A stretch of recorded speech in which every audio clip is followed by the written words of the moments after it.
Okay, what we are seeing, analytics is at the beginning of a journey. So analytics is like a wave happening, and more companies are data-driven companies are moving to this business. So when we see in EALA, and we have done a very interesting study last year with 600 companies from US and UK, large companies, and we get some astonishing results. So I think the first one is around the fact that 33% of those companies are using analytics when it was only 12% a couple of years ago.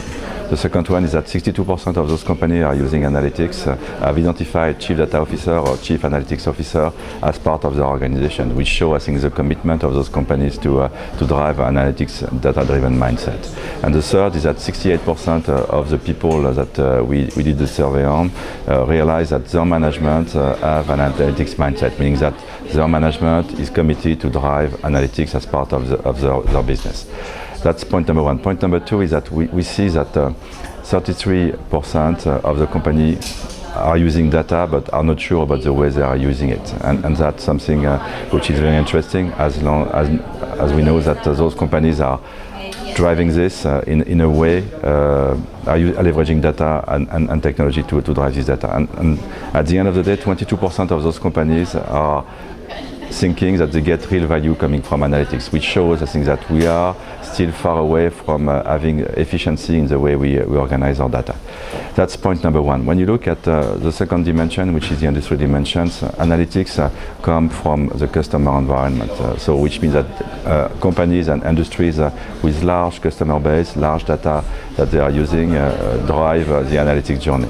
We talk about banking, we talk about retail, we talk about telco, and that's the type of company that where we see customer centricity, where we see the needs to properly manage analytics as a way to change the game and to differentiate from their competition.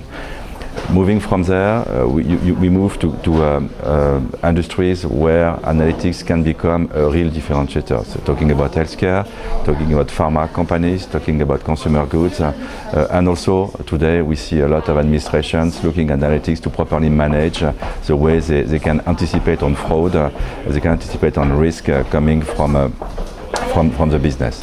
Last but not least, what type of services we can drive and offering we can drive from analytics. We talk here about customer-centric analytics, which is, I think, 50% of what we see on the market. Fraud and risk management, especially in banking, where Solvency II drives a lot of risk analytics in their environment. And also operation in finance, in procurement, and in supply chain. And that's where I think we can make real difference to improve efficiency, to improve the way we properly manage assets, and to drive differentiation on the market.